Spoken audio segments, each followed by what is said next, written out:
On a night of Zeppelins, pork butchers are not safe. Crowds smash their way down Hessel Road, smashing windows at Steigs, Schums and Hohenrheins, screaming at Alsatian dogs and dachshunds. Inside the tramcar, the blue-painted windows hid us from the gaze of Fritz. They talked. "I admire the poor," said the woman in the fox fur stall. "They have fun with nothing." Her friend nodded. "Look at them now. They're drunk, ready to fight. You know, we cannot trust these Germans in our midst. They stab us with smiles." Outside, firemen arrive to quench the raging flames, trapping them in their upstairs hideaways. Scarborough, the Lusitania, the Somme, airships, pork cutlets, sauerkraut. It is the way he cut through that carcass. You could see the bloodlust welling up. They're all the same, them Fritz. There's a spare page at the back of the pay book. Short form of will. Well, we had time, so I grabbed a stubby pencil. "In the event of my death, I leave the whole of my property and effects to be divided equally between me mum and dad." I mean, it sets you thinking. The whole of my effects? Not much when the shilling comes from the trench, as it did from the shipyard. A young man's last breath is what he has left to give, not leave behind.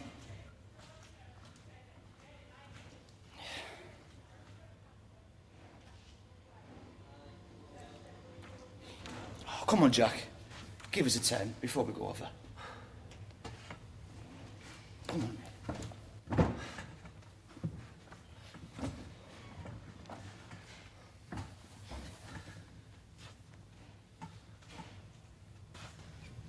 When you come to the end of a perfect day, and you sit alone with your thoughts, as the chime rings out with the carol gay, for the joy that the day has brought.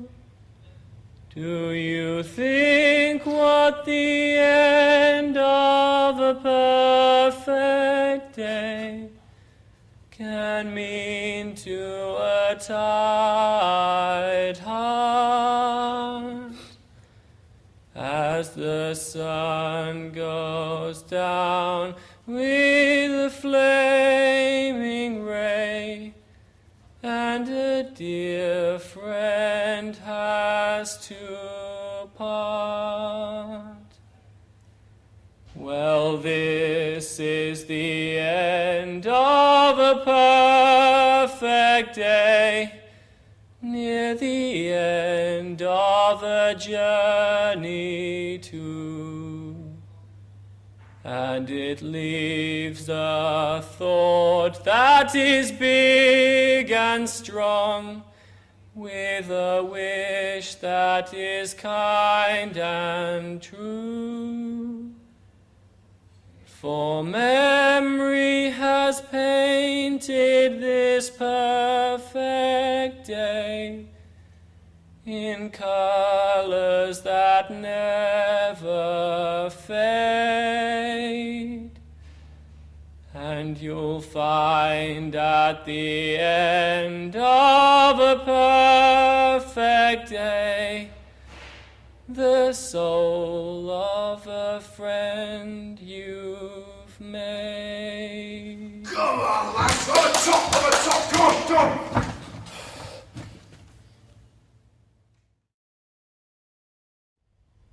on. Noise everywhere. Deafening. Boulevard's gone mad.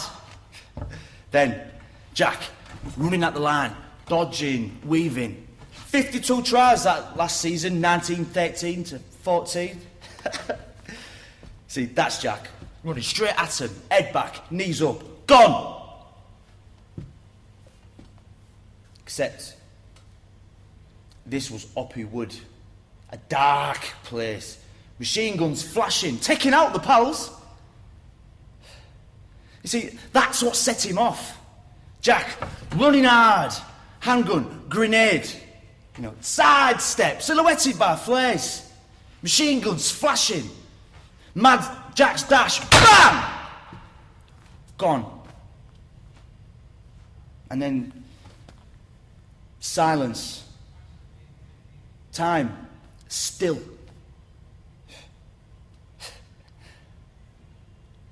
As if for a kick.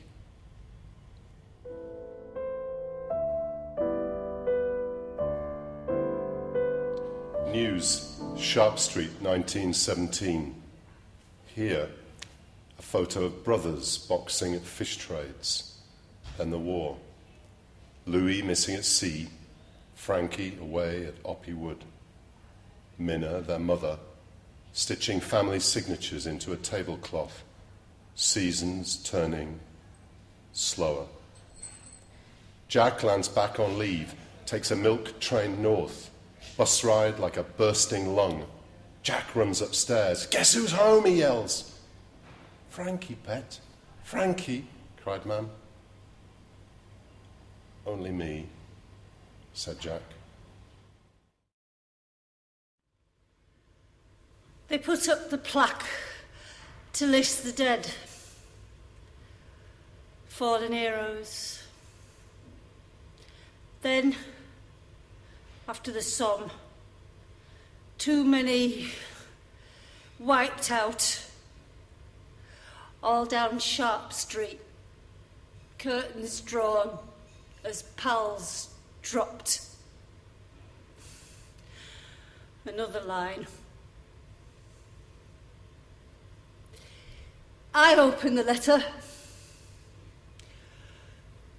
to the parents of Private Francis Bateman, 13th East Yorks, from the chaplain, 30th Casualty Station, British Expeditionary Force. It read that Private Francis Bateman had arrived badly wounded. His case was quite hopeless. But I am pleased to say he did not appear to be in any great pain. It had been possible to administer holy absolution at the last rites, and he would be buried soon in the British military cemetery in a village in France I can't remember, sitting by the door, waiting for Frankie.